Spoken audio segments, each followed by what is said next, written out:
Ketika ditanya dia nggak tahu, terus kemudian ada pendamping datang. Saya nggak langsung usir. Begitu dijelaskan ini kenapa begini, ini pengen. Dia menjelaskan, Anda siapa pendamping? Keluar, saya bilang. Ini bukan job description Anda. Keluar. Tugas Anda aja. Kalau kami pantau Pak ya, menjadi pembodohan yang besar di situ. Jadi tidak lagi operator-operator desa Pak Yus, operator-operator desa yang seharusnya belajar dari proses yang mereka lakukan.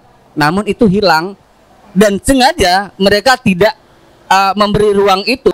Kami sifatnya mendampingi, bukan menjadi auditor, bukan menjadi pembuat desain dan ram, dan bukan pengawas sebagai pemasok barang. Kami mendampingi desa yang mana desa itu tidak mengerti dalam memahami regulasi.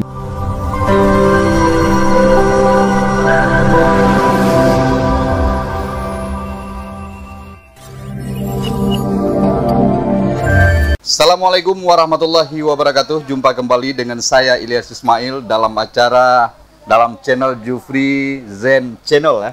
Luar biasa para pemirsa semua yang saat ini mungkin Anda lagi santai dimanapun Anda berada ya.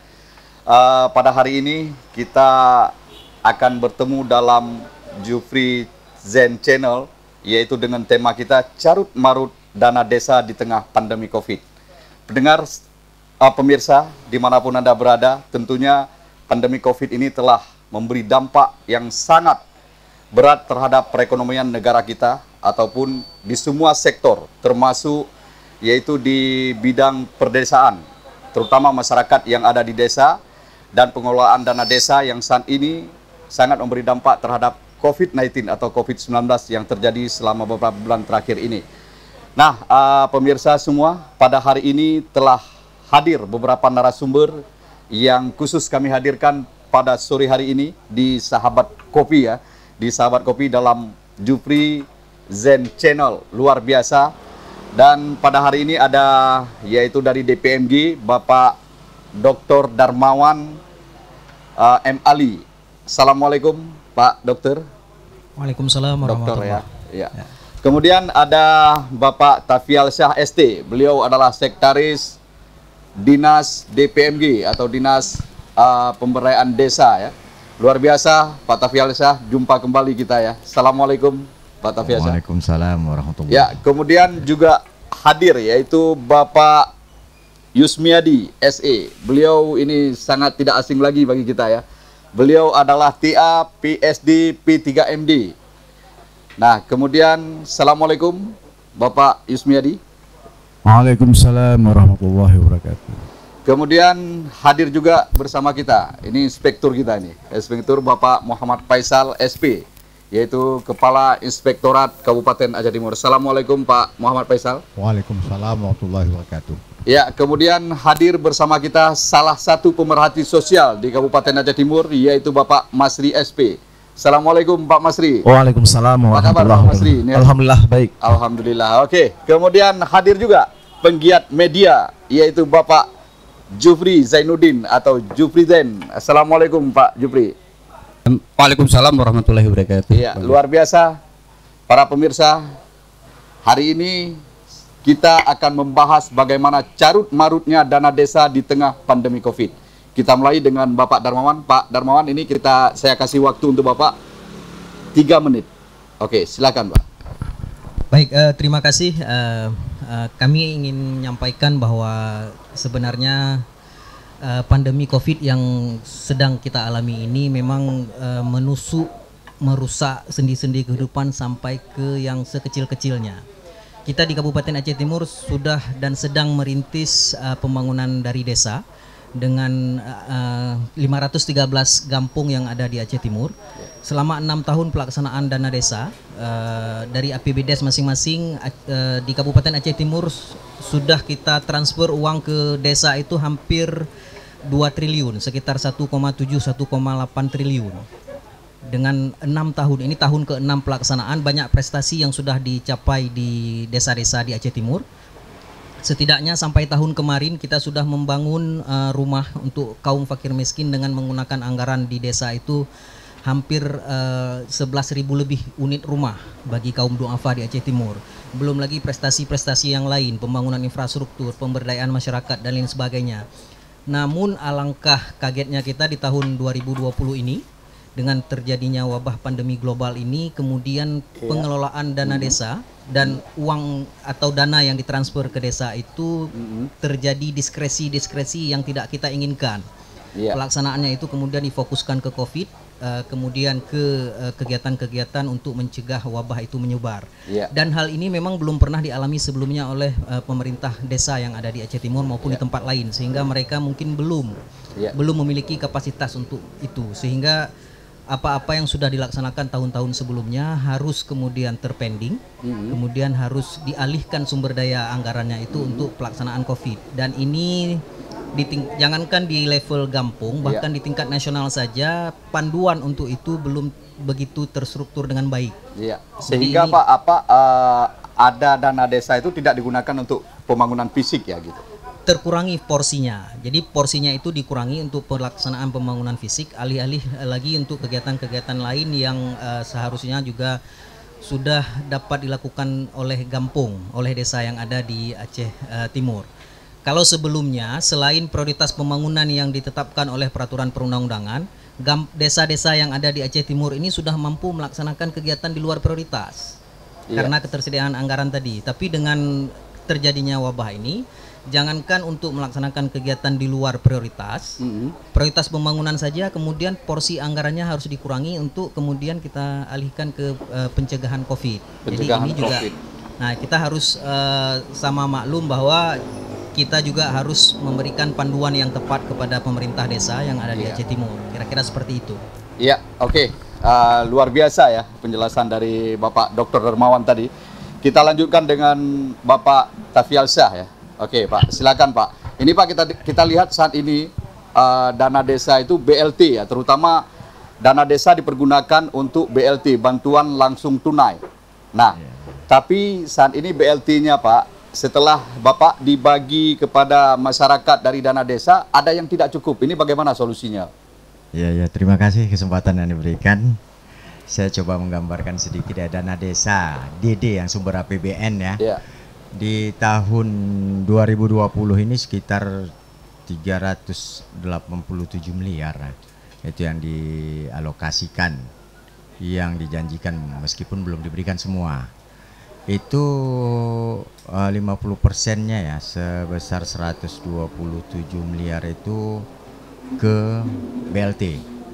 Kita kan salah satu di Aceh ini yang jumlah desanya banyak, 513, tidak masuk pemekaran, kemudian di 24 kecamatan. Maksudnya Kabupaten Aceh Timur itu desa terbanyak Pak?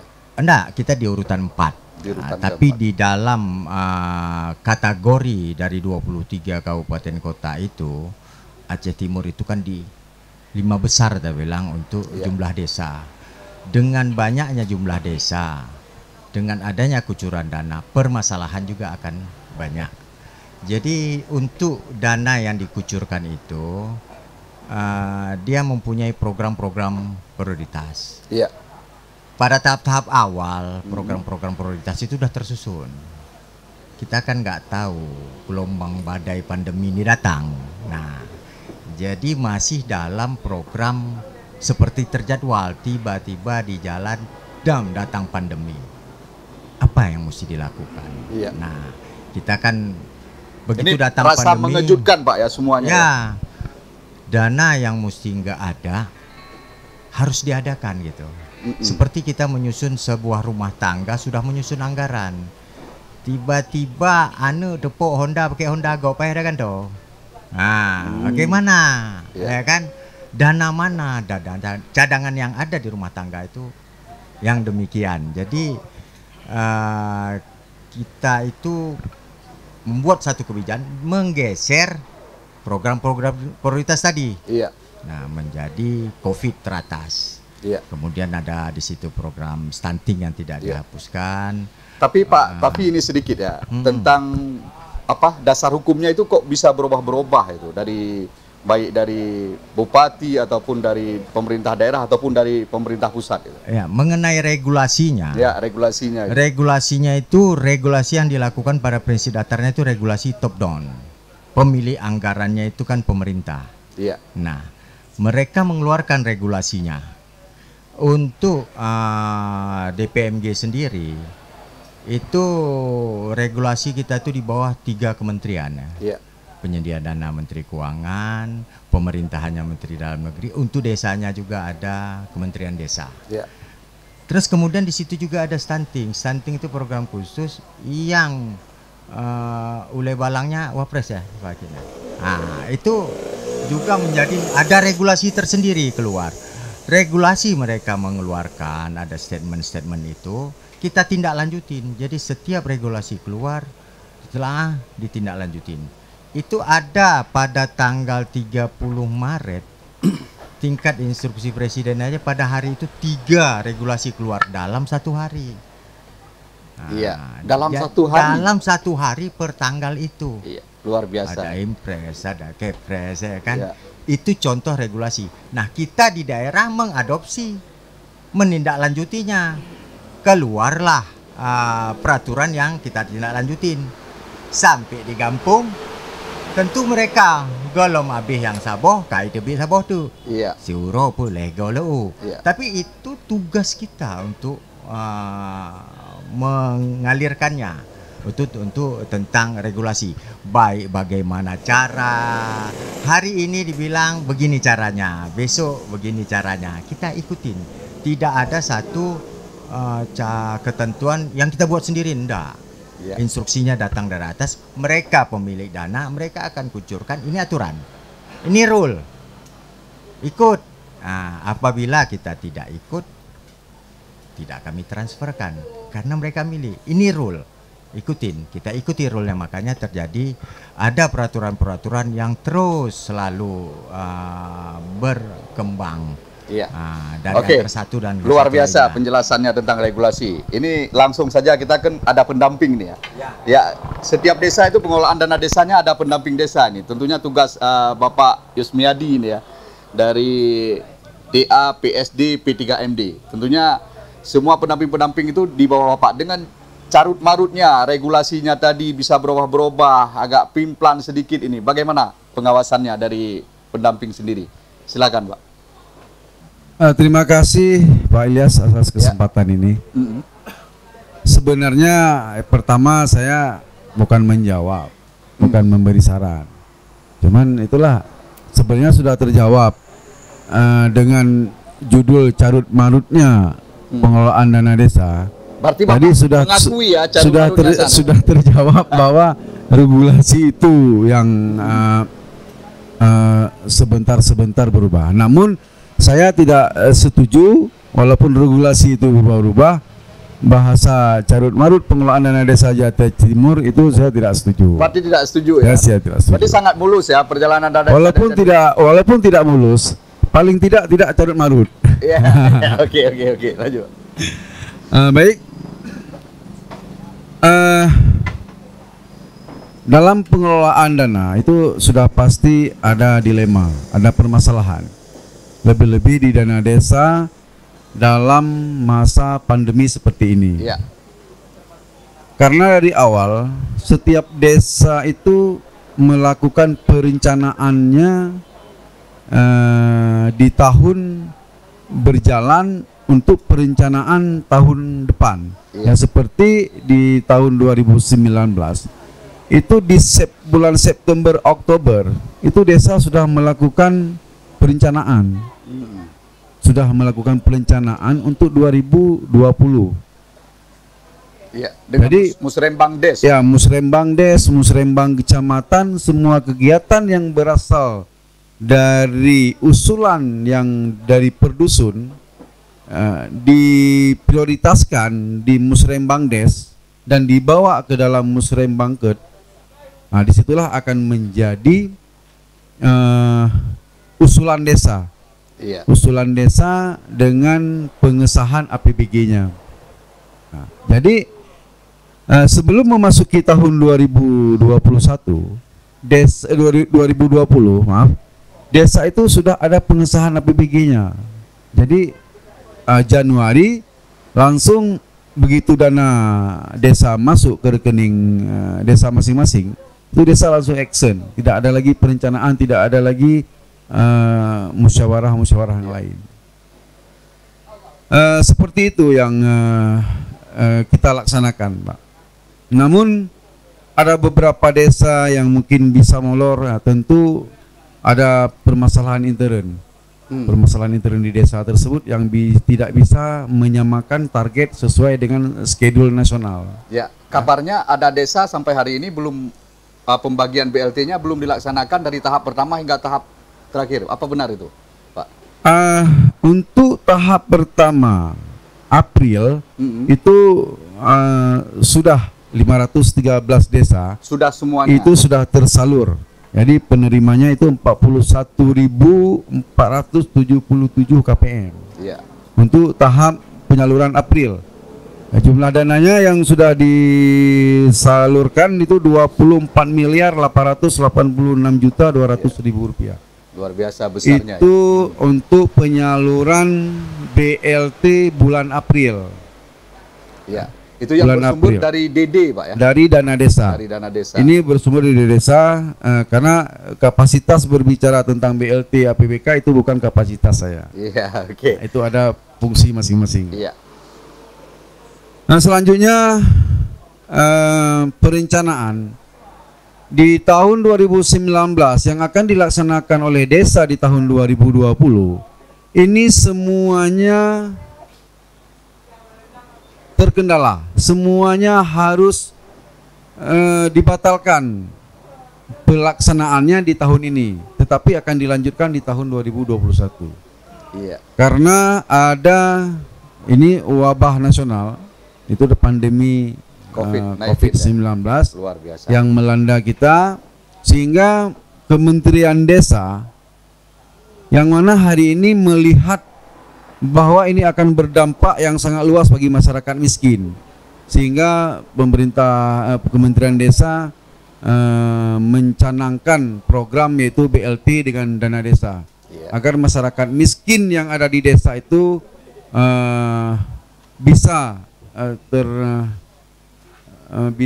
mendapat sedikit. Nah, ini Bapak sebutkan miskin, apakah khusus untuk masyarakat miskin atau yang berdampak COVID ini, Pak? Sesuai dengan kategori. Kategori pertama dari Kemendes itu ada 14 kategori, Pak. Iya. 14 kategori. Bila kita menilik ke Aceh, kondisi Aceh hari ini itu di 14 kriteria itu tidak mungkin ada. Mungkin ada 1 atau 2 kriteria, sampai rumah yang tidak berlantai semen lah, semen gitu. Tanah itu di Aceh masih ada, cuman itu dalam angka yang sangat kecil. Iya. Sehingga keluar kategori 3. Yang pertama, masyarakat miskin yang berdampak COVID. Itu perlu dikunci. Masyarakat miskin yang berdampak COVID. Iya. Bukan keseluruhan masyarakat yang berdampak COVID.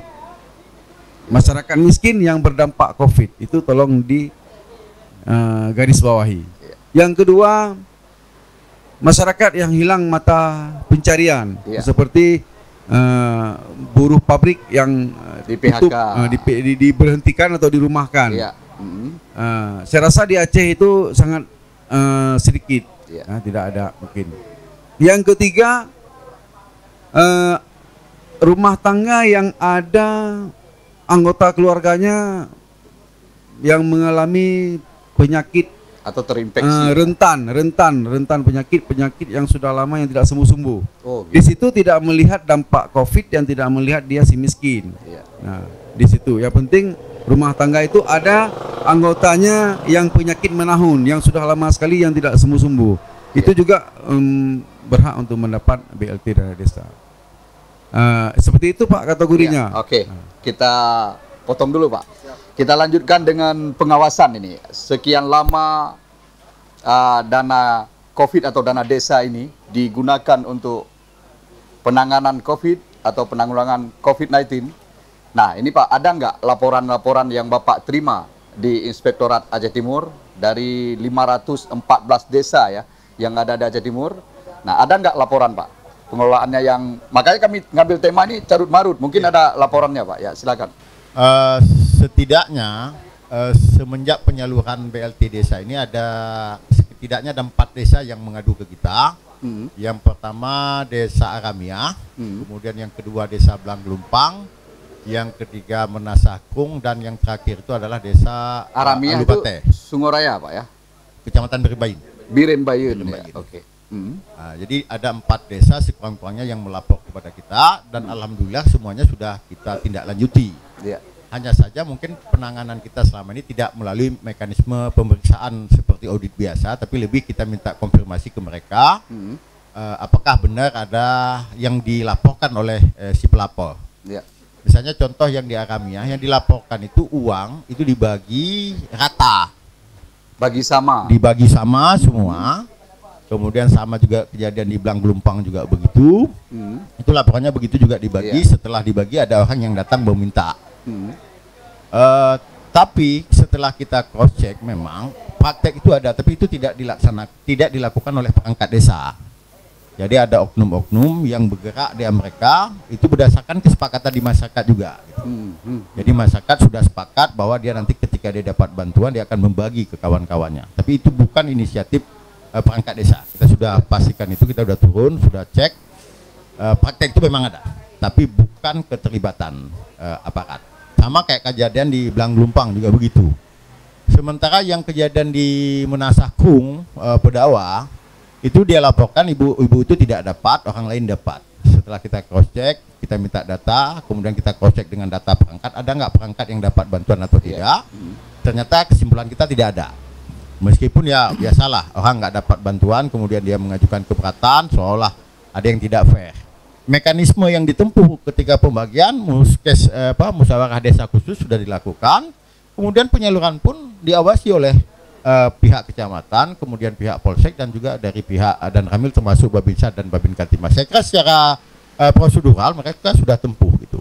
Jadi saya kira hal-hal yang biasalah kalau dalam kondisi seperti hari ini di tengah wabah orang butuh, orang meminta, itu saya kira sah-sah saja.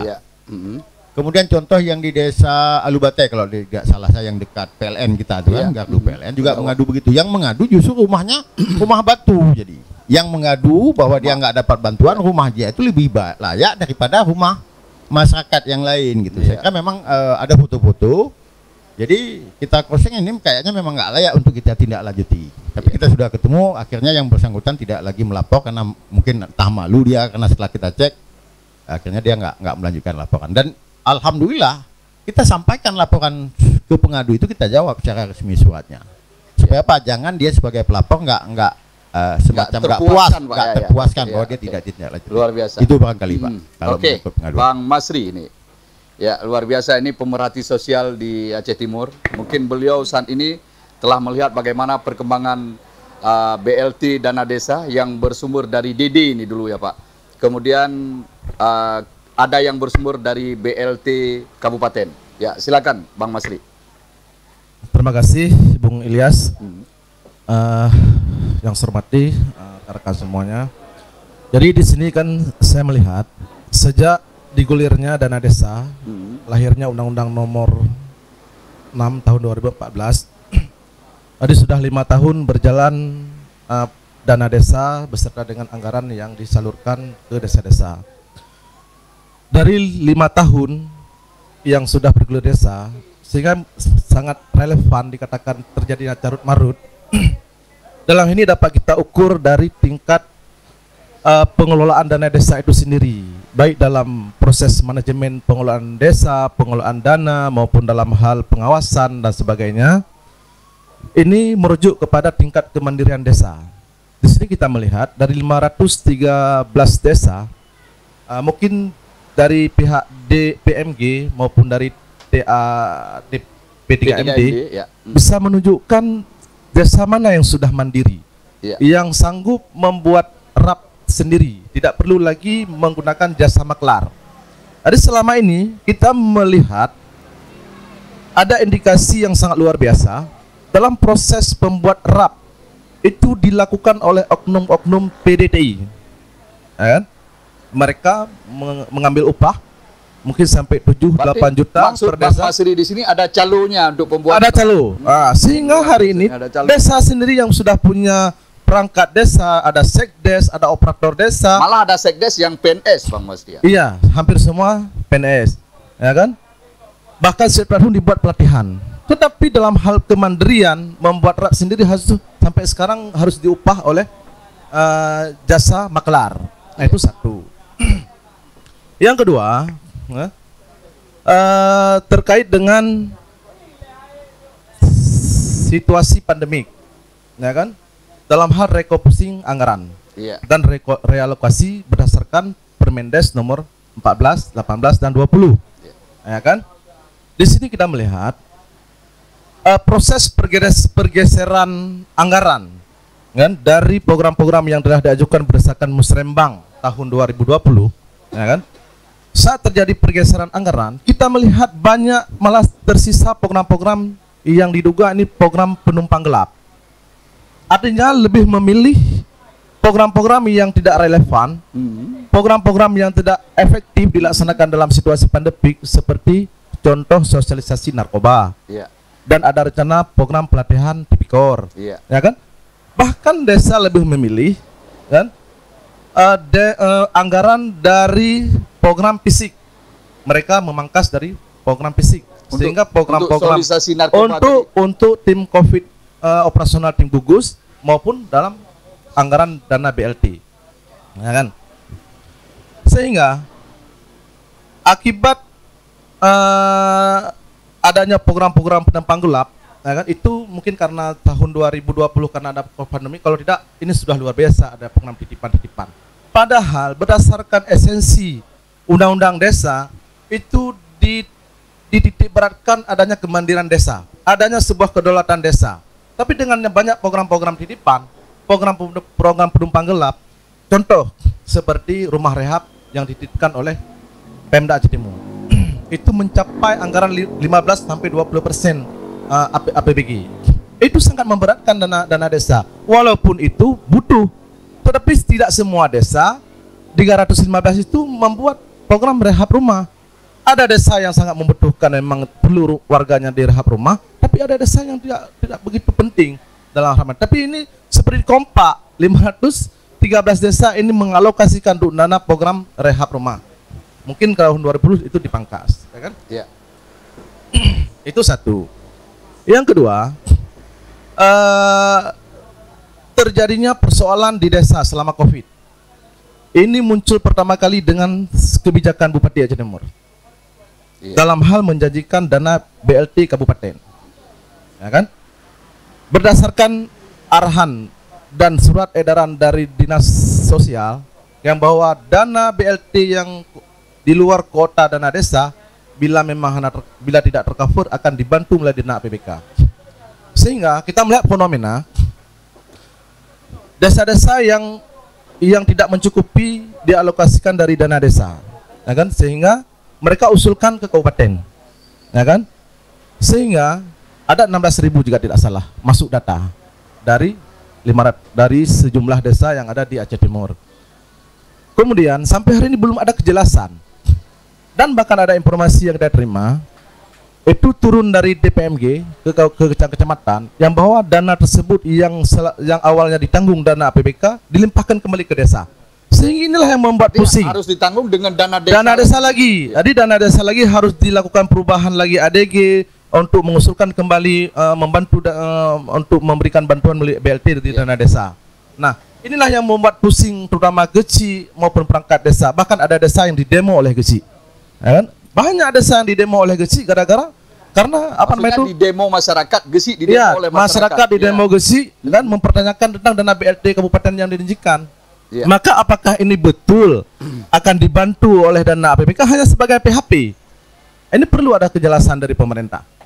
Bila memang itu ada, berapa jumlah yang akan disalurkan melalui sumber dana APBK, atau memang tidak sanggup, berarti apa yang disampaikan itu harus dipertanggungjawabkan. Iya. Kalau memang nggak sanggup, langsung bilang nggak sanggup. Nggak sanggup. Ya, gitu.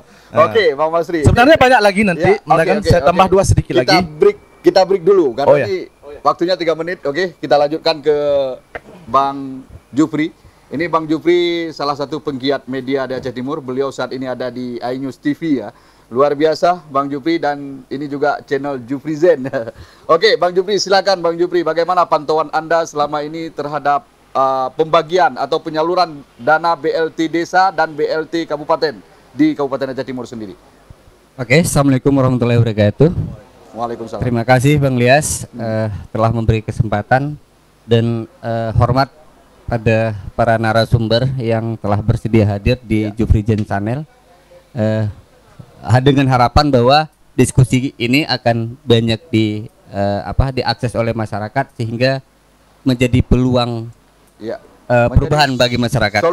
Solusi yang terbaik. Nah, saya melihat begini. Sebenarnya kalau terhadap terhadap ini isu sangat kecil kalau saya lihat. Carut marut di Covid itu sangat kecil kalau saya lihat. Ada yang lebih besar lagi bahwa kondisi dana desa dari tahun 2015 ke 2020 ada satu tujuan seperti yang sudah disampaikan oleh Bang Masri tadi, bahwa bagaimana desa mampu mandiri, kan itu tujuannya. Berarti bagaimana Anda lihat sendiri belum ada manfaatnya untuk masyarakat gitu? Bukan belum ada manfaatnya cukup banyak, tapi ke arah tujuan belum tersentuh. Itu yang saya lihat. Ke arah tujuan mandirinya desa, progresnya sangat kecil terhadap arah tujuannya itu, mandirinya sebuah desa. Nah, seandainya nanti tidak dikucurkan lagi dana ini, desa apakah harus kolab lagi? Itu apakah akan menjadi terpuruk yang lebih terpuruk di hari ini? Itu yang kita lihat yang pertama. Kemudian yang kedua, sebenarnya sudah disampaikan semua oleh Bang Masri tadi. Tadi nggak apa-apa lah, sedikit lagi apa yang saya sampaikan. Saya melihat begini Pak, kalau menyangkut dengan COVID-19, bahwa rata-rata desa menempatkan relawan-relawan COVID-19-nya itu dengan adanya sedikit dianggarkan dana desa ke situ, ya. Termasuk juga ada uang makan dan segala macam. Yang terjadi di desa saya, Pak, di desa Menasah Tengah kemarin terjadinya positif 1 orang. Nah, di saat saya pantau ke sana, Pak, gimana ini? Kami takut APD nggak lengkap. Jadi Anda ditaruh untuk apa gitu? Saya petegas. Anda di sini untuk relawannya untuk apa gitu? Hanya untuk sekedar uang desa di saat nggak terjadi apa-apa. Di saat terjadi seperti ini, tapi Bang Jufri kan relawan itu tidak ada gaji lah. Namanya aja relawan, Bang Jufri. Benar, relawan, tapi ada uang makan di situ, kemudian ada ini walaupun bukan gaji tapi dialihkan dengan ada sedikit uang makan. Saya pikir itu ada Pak ya, ada sedikit lah imbalan ke situ.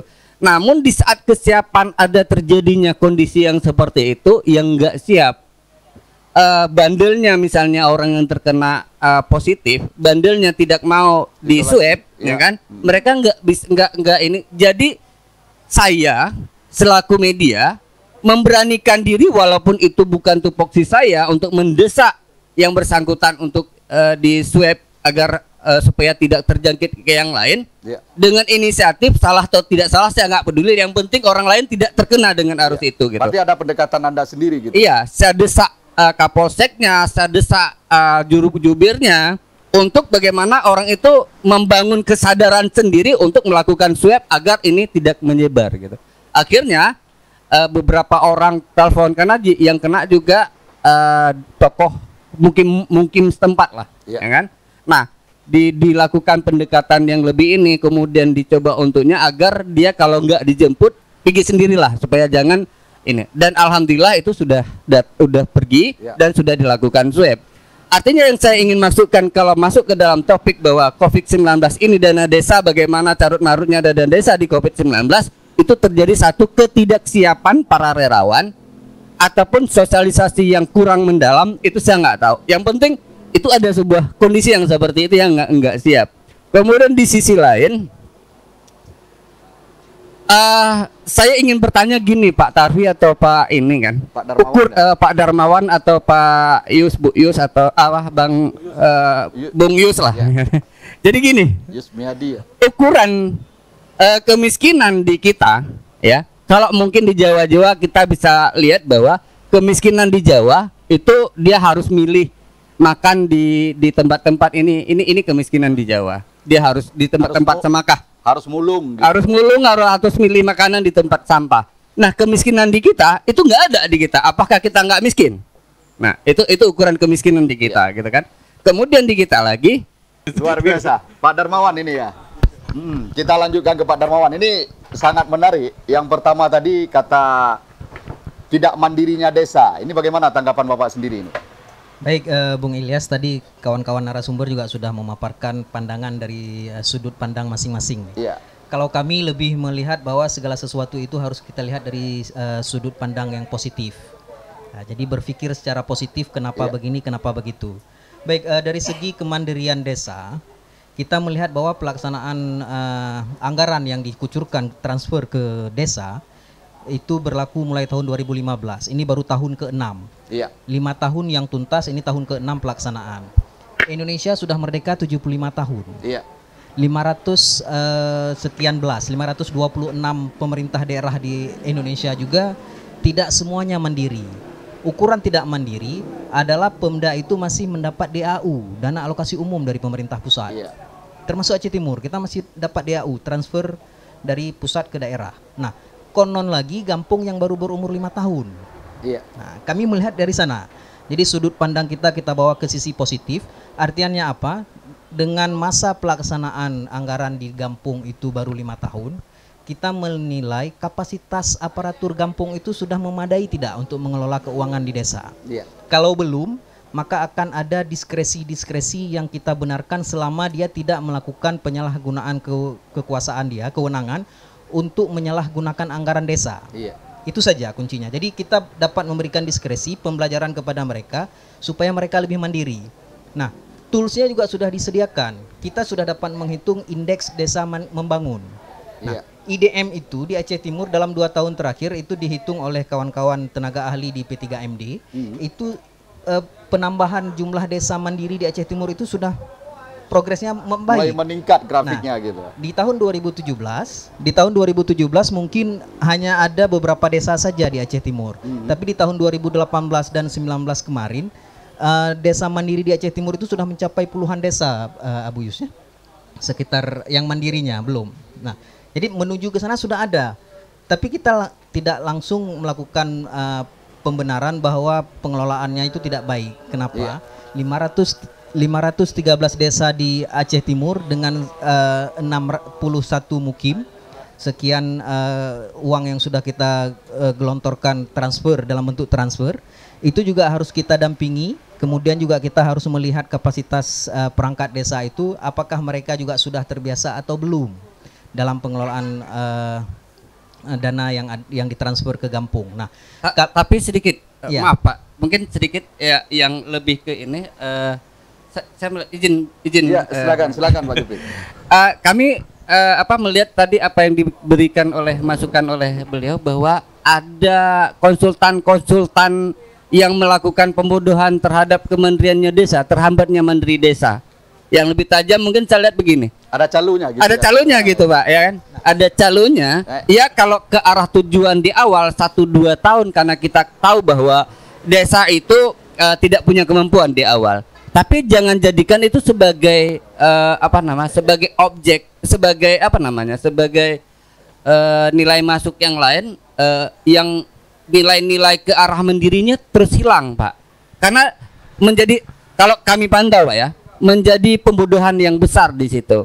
Jadi tidak lagi operator-operator desa, Pak Yus, operator-operator desa yang seharusnya belajar dari proses yang mereka lakukan. Namun itu hilang. Dan sengaja mereka tidak memberi ruang itu memberi masukan terhadap operator desa agar mampu menyusun perencanaan, mampu melaporkan dan mampu mengimplementasi dan mampu melaporkan. Kondisi itulah yang menjadi, kalau menurut pantauan kami, bahwa itulah menjadi pembodohan desa sehingga desa akan jauh dari kementerian. Singkat padat ya, silakan Pak Darwan betul. Saya tidak menafikan apa yang disampaikan oleh Bang Masri tadi dan juga yang Bang Jufri sampaikan. Tapi mari kita melihat dua sisi. Ketika ada orang-orang melihat ada celah yang dapat dimanfaatkan untuk itu, maka oknum-oknum tadi memanfaatkan celah itu. Dengan apa? Dalam tanda kutip, merayu perangkat desa untuk biarlah kami yang buat. Nah, kita di level pemerintah kabupaten sudah mengantisipasi itu. Kawan-kawan di P3MD juga sudah mengantisipasi itu. Dalam bentuk apa? Ketika kawan-kawan dari desa datang ke DPMG untuk memposting APBDes-nya itu, kita tanya dulu, ini perangkat desa apa bukan? Kalau bukan, kita tidak layani. Karena apa? Untuk memancing kemandirian itu tadi. Iya. Nah, itu salah satu bentuk-bentuk counter kita ke sana. Tapi itu yang kami sampaikan tadi, ada mungkin desa yang mungkin abai, alah nggak mau lelah atau mau kurang kemandiriannya, kemudian dimanfaatkan oleh oknum-oknum tadi yang melihat ada celah untuk itu. Nah, mari sama-sama kami di pemerintah kabupaten. Tapi Bapak kemudian Darmawan tadi Bapak sebutkan ini waktu 5 tahun belum mandiri ya. Apakah ini butuh berapa tahun lagi bisa mandiri di Aceh Timur? Mari kita melihat indikatornya. Indikator mandiri itu seperti apa? Nah, jadi setiap ketika kita berbicara kemiskinan, indikatornya apa? Baru kategorinya miskin. Ketika kita bicara mandiri, indikatornya apa? Baru kita katakan dia mandiri. Nah, hal seperti itu. Kalau itu dia hal yang paling terendah seperti disebutkan. Nah, kalau saya kurang setuju. Kalau kita sebutkan bahwa ketika suatu desa kemudian APBDes-nya itu dilaksanakan oleh calu tadi atau maklar tadi, maka kita langsung menunjuk dia sebagai desa yang belum mandiri. Saya tidak setuju. Nah, indikatornya kita lihat. Permainannya itu mengarah kemana? Indikator mandirinya dari mana? Nah, itu kita lihat. Atau serapan dana desa untuk pembangunan fisik atau untuk kesejahteraan masyarakat, itu bisa kita lihat. Jadi banyak indikator yang apakah APBDes sudah disusun tepat waktu, apakah realisasinya mencapai di atas 90%. Ya, tepat sasaran atau tidak. Tepat sasaran atau tidak. Dan ke sana kita lihat. Apakah memberi output dan outcome yang lebih baik di desa itu. Nah, ke sana. Jadi saya melihat bahwa kami bahkan kalau bisa meminta tolong kepada kawan-kawan yang sering turun ke desa, kalau ada calu yang memanfaatkan celah itu tadi di desa, beritahu kepada kami, DPMG atau ke inspektorat. Supaya apa? Kita melakukan counter, bekerjasama dengan P3MD, pendamping desa dan pendamping lokal desa, kita akan counter. Kawan P3MD juga setiap personil PLD dan PD itu yang kurang memadai atau kurang mampu, itu kemudian akan di-recall, digantikan, di-replace oleh personil yang lain. Iya. Nah, jadi ini memang sudah kita lakukan. Jadi kita mengharap Aceh Timur 513 kampung di Aceh Timur ini akan terus meningkat prestasinya. Jadi salah satu di awal tadi kami sudah sampaikan hampir 12.000 unit rumah duafa yang mampu dibangun oleh desa selama 5 tahun. Iya. Nah, kami instruksi Bupati untuk membangun itu tidak harus kemudian kalau di desa itu tidak ada lagi rumah duafa kemudian tidak wajib juga kita bangun, tidak. Nah, jadi minimal 5 rumah itu apabila sudah ada kalau di desa itu masih terdapat rumah-rumah fakir miskin. Kalau di desa itu tidak lagi terdapat rumah fakir miskin, maka prioritas pembangunan pengentasan kemiskinan itu dapat dialihkan ke sektor yang lain. Nah, jadi kalau ada kampung yang menilai dengan kemampuan keuangannya dia bisa lebih dari 5, itu boleh saja, silakan. Tapi kalau ada kampung yang tidak mampu, Bang Masri, seperti yang Bang Masri sampaikan tadi, kalau ada kampung yang tidak mampu melaksanakan instruksi Bupati ini, kampung dapat menyurati pemerintah daerah. Sampaikan bahwa kami dengan porsi anggaran sekian persen, kami belum mampu membiayai untuk prioritas pembangunan itu. Nah, jadi itu ada setiap permasalahan itu kita akan coba pecahkan dan kita akan berikan solusi yang terbaik bagi kampung. Ingin saya tanggapi terkait masalah program rehab rumah, ya kan? Itu memang masuk dalam program prioritas berdasarkan Perbup Bupati, ya kan? Tetapi di sini kita melihat, kan, arahan ataupun petunjuk teknis dalam program pelaksanaan rumah rehab ini tidak ada, sehingga masing-masing desa berbeda. Ada desa yang mengalokasikan 1 tahun 5 unit. Ada yang 10 unit, kemudian ada yang mengalokasikan anggaran 15 juta, ada yang 8 juta, ada yang 20 juta. Nah, ini yang jadi masalah sebenarnya. Seharusnya, bila memang itu menjadi program prioritas, ada petunjuk teknisnya. Nah, supaya desa yang mengalokasikan untuk rumah rehab serentak, misalnya anggarannya 15 juta, seperti program BSPS di Kementerian PUPR. Dan ada yang 15 juta, ada yang 17 juta. Ya kan? Seperti rumah duafa, ada 82 juta, 80 juta semua anggarannya. Nah, ini kita melihat ada desa dia tipe C, ya kan? Tetapi mengalokasikan rumah sampai 30 unit di Simpang Lim. Di Simpang Lim mengalokasikan 1 tahun rumah 30 unit dengan anggaran 15 juta. Semua uang desa itu terkuras untuk dana desa, ya kan? Untuk rehab rumah. Untuk rehab rumah, Iya. ya kan? Jadi karena tidak ada petunjuk teknisnya, harus maksimalnya berapa, anggarannya maksimalnya berapa yang harus dialokasikannya. Sebenarnya gini, kita melihat Perbub itu lebih kepada produk hukum. Bila memang desa ingin membuat program rehab rumah, sudah ada dasarnya Perbub. Bukan itu merupakan program wajib. Tetapi kan kesannya, fenomena yang kita lihat, 513 desa semua mengalokasikan dana program rehab rumah, sehingga mengabaikan program-program lain yang lebih dibutuhkan. Mungkin ini dianggap sebuah program sakral nih dari bupati. Makanya ketika bupati ketika Gesi nggak berani tidak mengalokasikan rumah rehab ini, takut. Nah, ini nampak kesannya. Nah, ini kan cocoknya Pak Tafi nih yang menjawab, karena ini masalah regulasi. Bang Ilyas, saya jelaskan sedikit mungkin. Ya. Dari memang instruksi bupati itu merupakan terjemahan dari peraturan Menteri Desa. Di sana sudah disebutkan bahwa rehabilitasi rumah sehat fakir miskin. Kemudian dengan bahasa di daerah kita sebut dengan rehab rumah duafa. Nah, tapi acuannya sudah ada kita. Nah, kenapa kita tidak atur maksimal berapa rumah? Nah, karena apa? Kondisi di lapangan berbeda-beda setiap desa. Jadi kita tidak boleh mengatur itu. Yang kedua, kita di surat bupati itu sudah kita atur bahwa maksimal anggaran untuk satu rumah itu 15 juta. Kriterianya bagaimana? Aladin, atap, lantai, dinding. Rehab atap dulu, kemudian baru lantai, baru dinding, Aladin. Nah, jadi itu kriteria, sudah kita atur itu Bang Masri. Kemudian kenapa kita tidak atur maksimal berapa rumah? Karena apa? Sesuai kewenangan Gampung, pemerintah kabupaten tidak boleh lagi mengobok-ngobok kewenangan yang sudah kita serahkan ke Gampung. Kita hanya memberikan panduan, pelaksanaannya, kemudian pelaksanaannya mereka atur sendiri. Nah, ini yang kami sampaikan tadi di level kabupaten, kita sudah berusaha ke arah sana. Nah, cuman pelaksanaan di desa seperti mungkin tadi penjelasan Pak Inspektur, BLT sudah ada prosedurnya, sudah kita atur, tapi ketika pelaksanaan di Gampung mereka pakat-pakat sendiri bagi rata. Padahal prosedurnya yang kita atur bukan seperti itu juknisnya. Kesepakatan bersama mereka bagi rata.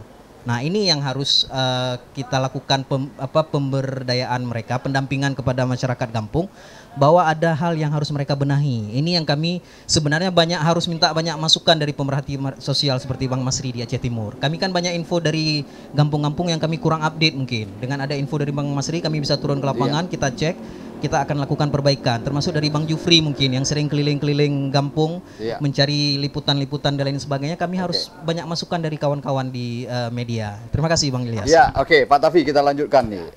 Bapak Tafiansyah ya. Kita melihat Pak, di Perbub itu pembagian BLT-nya itu kan tidak tunai. Maksudnya melalui rekening masyarakat. Tapi sekarang kenyataannya desa-desa membaginya dengan secara tunai, pembagian di Menasa. Itu bagaimana Pak? Bagaimana tanggapannya? Apakah tidak bertentangan dengan regulasi yang telah dibuat itu? Kalau itu pertanyaan Abang, ada yang lebih pakar lagi jawabnya kalau itu. Nah, apa saya limpahkan? Bapak aja ya jawab. Kalau saya menjawabnya nanti agak kurang jelas. Nah, kalau berdasarkan Perbub ada.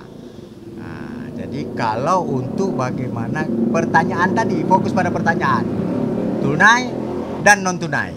Ya, tunai dan non tunai ini. Tunai dan non tunai. Iya. Ini aturan, ini pelaksanaan. Iya. Kalau gitu saya minta tolong Abanda. Iya. Iya, silakan Bapak Inspektur. Terima kasih barangkali. Menarik sebenarnya Pak Doktor apa yang disampaikan Bang Masri, Bang Jufri tentang beberapa persoalan di kita. Tadi misalnya menyangkut apa sih ukuran kemandirian? Kita dengar terus nih soal kemandirian desa, kedaulatan desa kita. Lagi-lagi kan persoalan kita nggak punya indikator sih. Bagaimana mengukur mandiri, mendukung kedaulatan itu kan kita nggak punya indikator. Tadi juga kita misalnya soal miskin lah.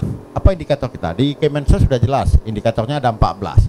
Orang baru dinyatakan miskin kalau dia minimal punya 9 indikator itu harus dipenuhi. Iya. Tapi prakteknya kan tidak. Kemudian berkembanglah kejadian misalnya di Birun. Di Birun waktu itu sampai kawan-kawan di Birun, Geci di Birun itu susah. Kalau diberlaku dengan 14 kriteria dan minimal 9 itu, maka di Aceh itu tidak akan ada yang mendapat BLT. Kalaupun ada, angkanya sangat sedikit. Kira-kira begitu yang muncul di Birun waktu itu. kita sempat dikritik sebenarnya nih Pak Ilyas, dikritik oleh kawan-kawan, ngapain sih pemerintah harus mengatur soal BLT? Kan sudah diatur dalam peraturan Menteri Keuangan, kemudian sudah diatur dalam peraturan Menteri Desa. Tapi kenapa kita harus buat? Lagi-lagi saya sampaikan kepada kawan-kawan, kita sebenarnya tidak ingin mengatur itu gitu.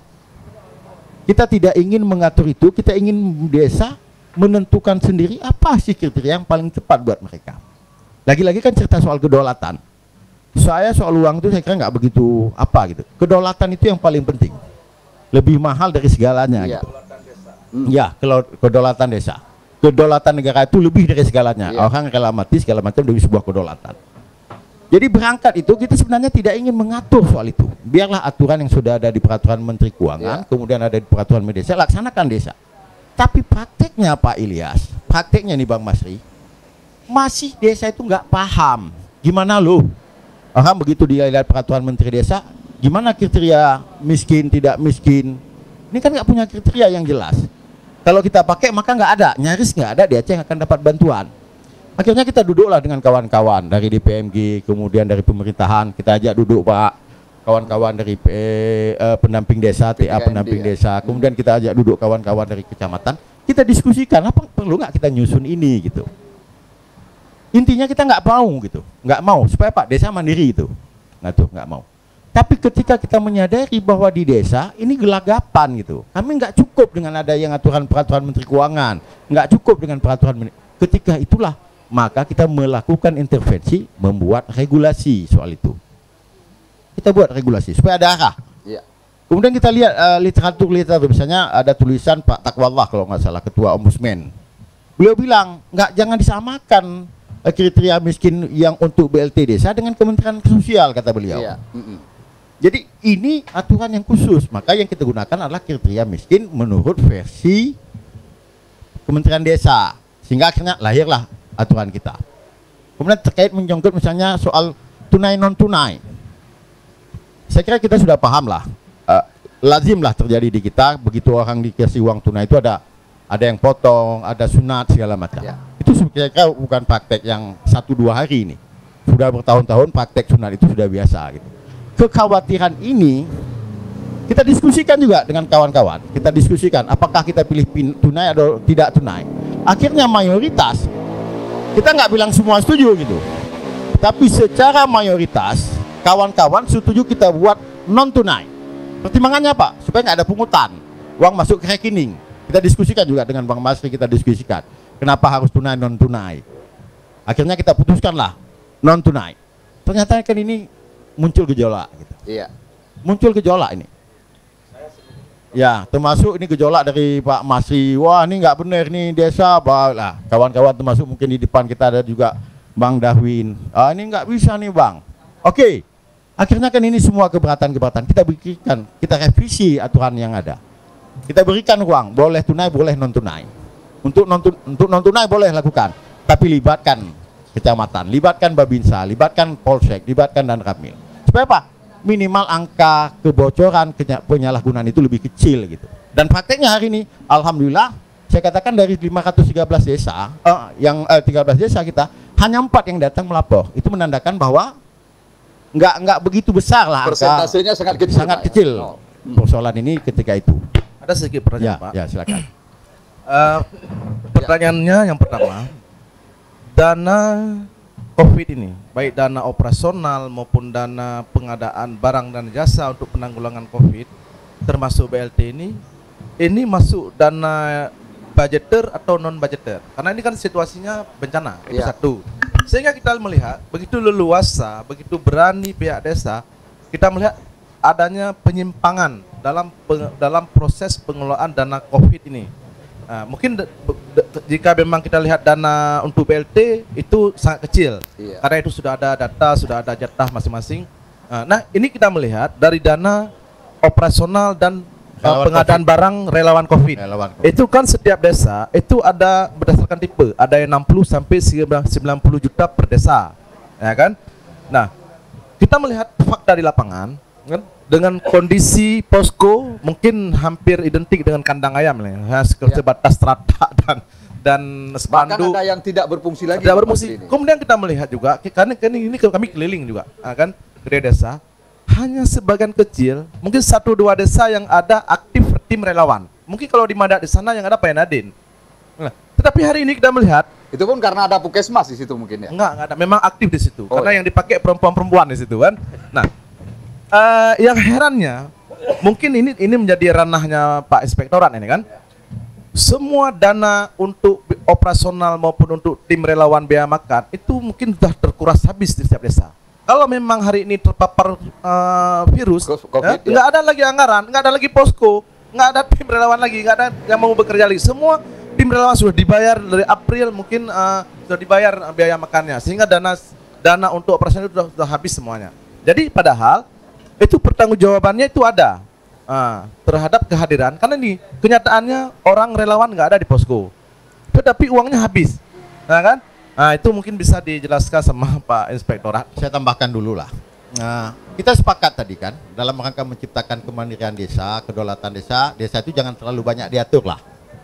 Terus terang kita di kabupaten, lagi-lagi kita sebenarnya tidak ingin mengatur itu.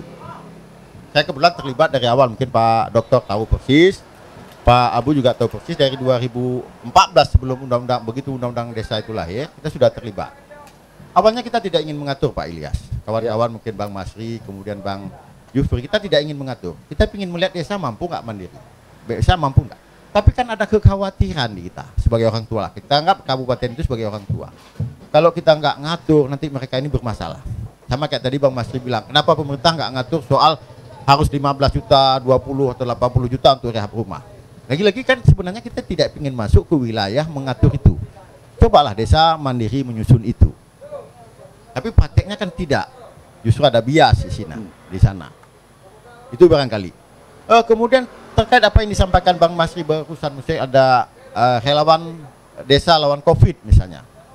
Anggarannya mungkin sudah dibelanjakan. Mungkin lagi-lagi saya mungkin mohon maaf, saya nggak begitu terpantau lagi pendidikan kebelah. Iya. Jadi memang itu kita sudah desain kemarin melalui surat edaran. Kita nggak punya formula. Bagaimana idealnya berapa sih anggaran pagunya? Kita hanya membuat acang-acang. Sebenarnya lagi-lagi kita serahkan kepada desa untuk itu.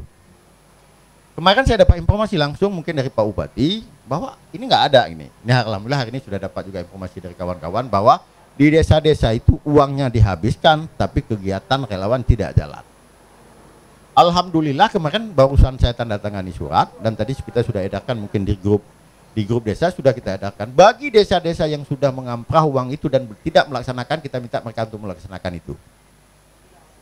Hari tadi baru kita upload ke grup desa. Ya? Jadi kita grup ke sana bagi desa yang sudah mengamprah tapi dia tidak melaksanakan, uangnya sudah dibelanjakan, maka mereka buat. Itu kira-kira yang iya, artinya dia kan udah terima uang ini.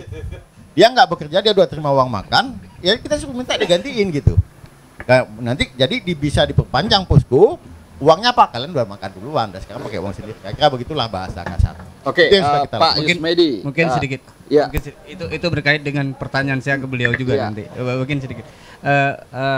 Pak Yus, bahwa tadi mungkin Pak Darmawan gini.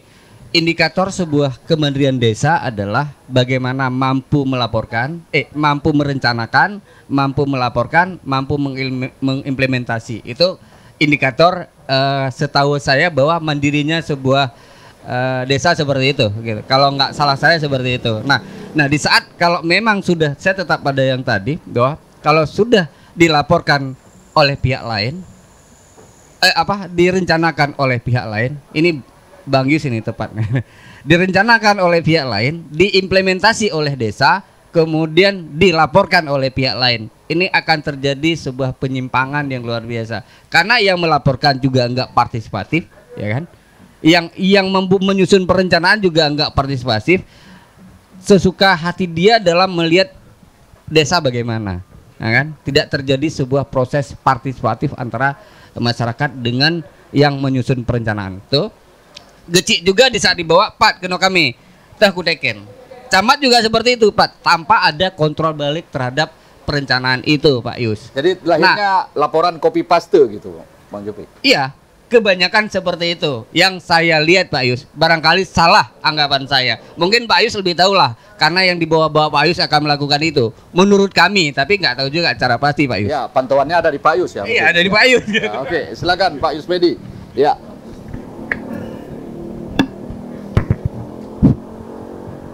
Baik Pak Jupri, terkait kemandirian desa, indikator dilihat daripada siapa yang melakukan perencanaan, pelaksanaan, dan juga pelaporan.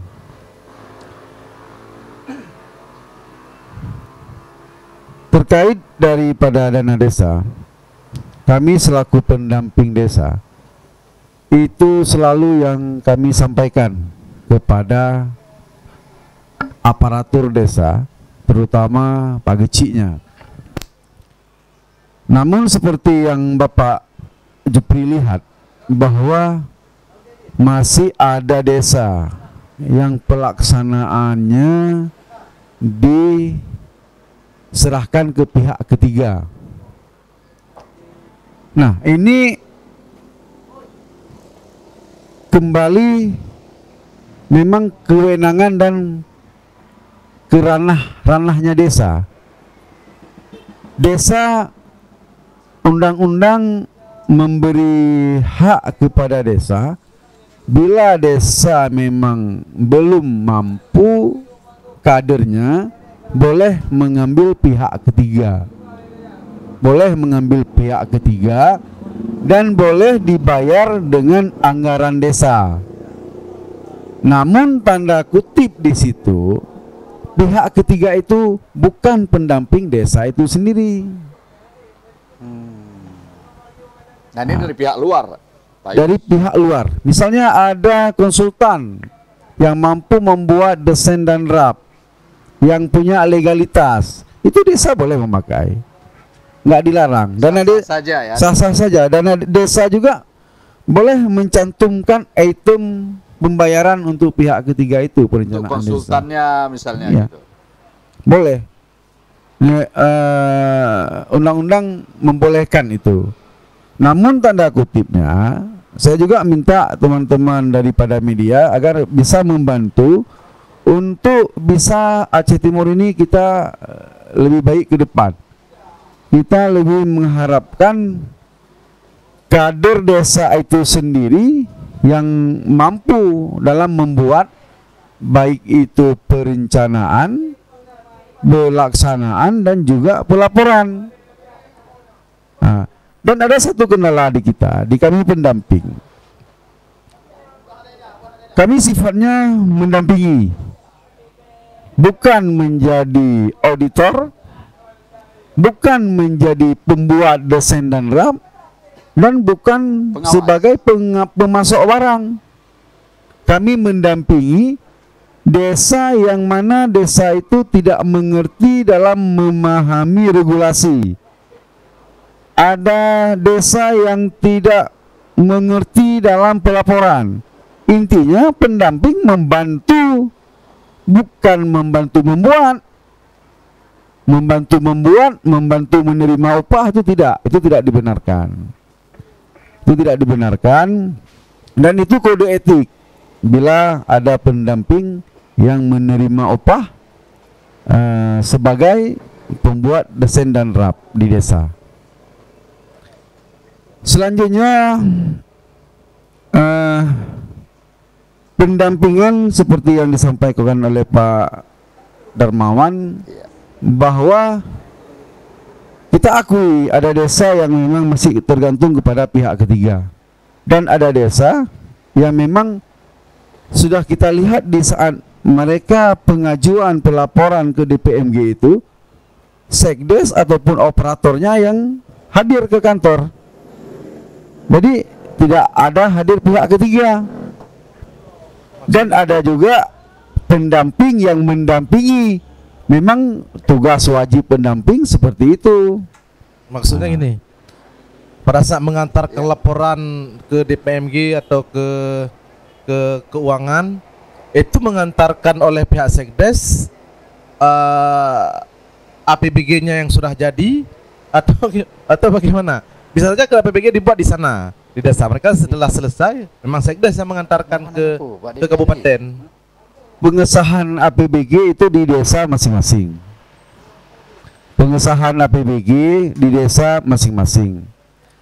Saat pengajuan itu naskah APBG-nya itu sebagai salah satu syarat untuk pengajuan dana desa. Itu tentu pihak aparatur desa yang mengantarkan, bisa jadi GC, bisa jadi sekdes, bisa jadi operator desa. Bukan tugas wajib sebagai seorang pendamping desa, tidak. Namun bila ada juga pendamping desa yang mengantar, itu secara kebetulan mungkin itu diantar, tapi bukan tugas seorang pendamping desa untuk hal itu. Tapi pendamping desa, bila desa meminta, contoh, hari ini ada desa A yang mau melakukan pengajuan tahap kedua misalnya. Beliau karena ragu benar tidak, mereka mengajak pendamping, ayo temani saya sebentar ke DPMG. Itu pendamping wajib hadir, wajib mendampingi.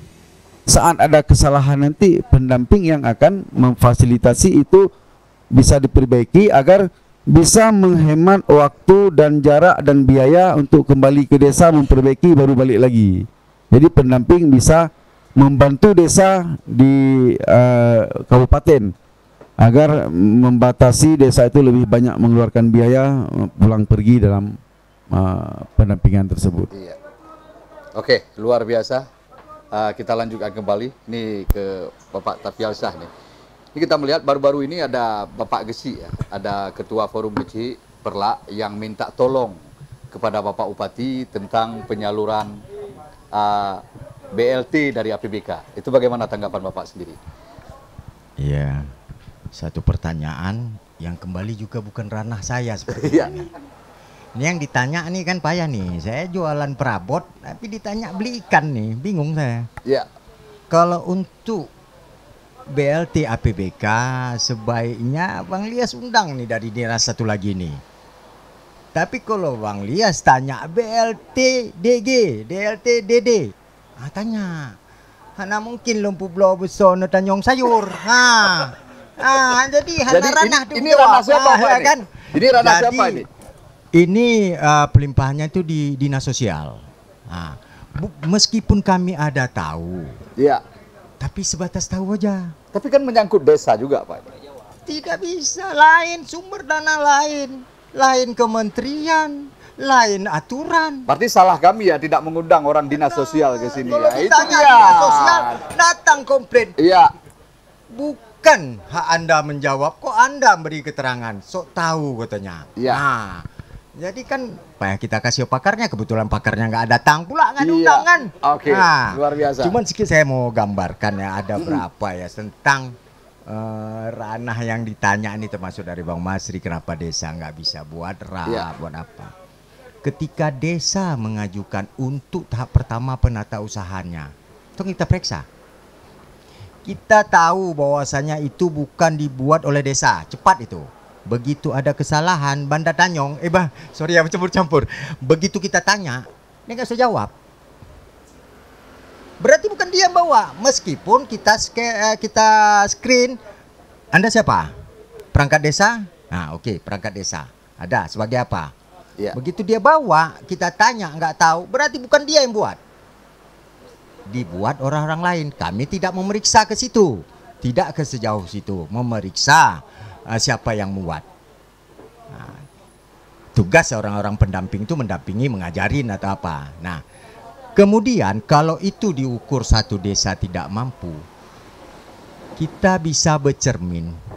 Negara maju, perusahaan maju, semua kegiatan dia itu dibuat oleh pihak ketiga.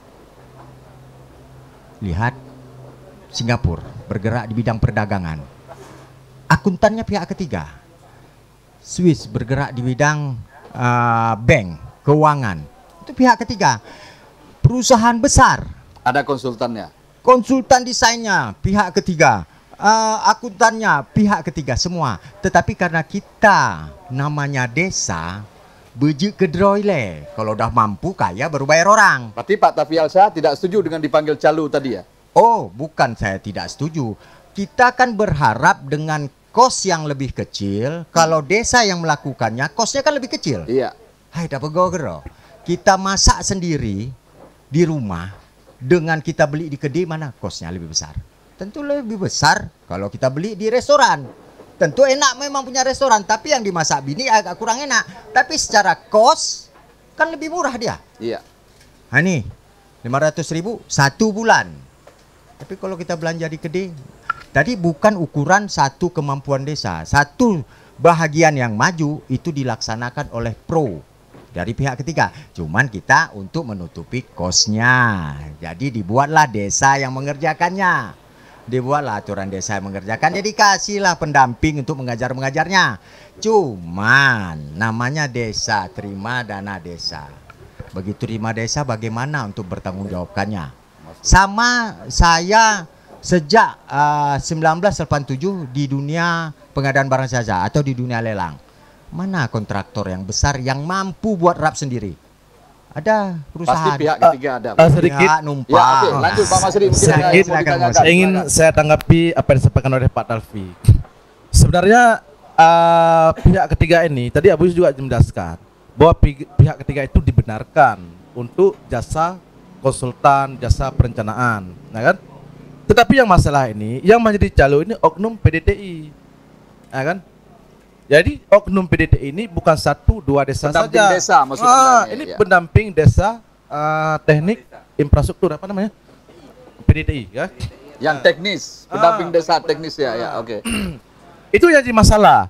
Jika memang ada pihak ketiga di situ, ada anak teknik atau ada konsultan yang menjual jasa perencanaannya, itu mungkin akan menambah tenaga kerja di Ya, situ. ada ya kan? lowongannya di situ. Ada lowongan kerjanya di situ. Jadi kalau sudah diblok oleh oknum PDTI ini yang salah. Ini yang kita maksudkan. Masalah dikelola oleh pihak ketiga, dibuat oleh itu tidak masalah. Memang bisa disampaikan oleh Abu Yus tadi secara aturan, ya kan? Nah, itu yang maksud saya tadi.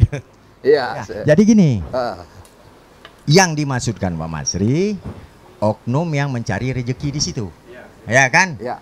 Dengan Nanti double job Pak nih ya. enggak, dia kan dengan seperti bilang Pak Akin tadi, ada celah. Beda Pruno, Bahjud Janawanto. Ya, itu Beda dia. Pruno. Tapi pernah seorang tenaganya itu saya usir dari ruangan. Saya usir, saya tanya, ketika saya periksa, dia mengajukan anggaran untuk satu konstruksi hampir 800 juta. Itu bukan skala kecil desa lagi. Karena saya lama di konstruksi. Yang nama itu kan kecil 200 juta ya. Terima kasih, lanjutkan lagi. Ini mengenai seperti yang kata Bang Masri tadi, Iya. oknum. Jadi ketika dia melakukan pengajuan penatausahaan, ada konstruksi hampir 800 juta. Sedangkan dana desanya itu tidak sampai pada 1 M. Iya. Ya kan? Berarti dana desanya habis itu semua. Iya. Walaupun itu hasil musrembang di desa. Tapi itu bukan ranah konstruksi gampung, bukan kelas gampung. Bukan kelas kecilnya lagi. Nah, jadi saya katakan, coba dulu hadirkan ini, saya menyusun. Ketika ditanya dia nggak tahu, terus kemudian ada pendamping datang. Saya nggak langsung usir. Begitu dijelaskan ini kenapa begini, ini pengaruh. Dia menjelaskan, Anda siapa pendamping? Keluar, saya bilang. Ini bukan job description Anda. Keluar. Tugas Anda ngajarin. Nah, approach itu.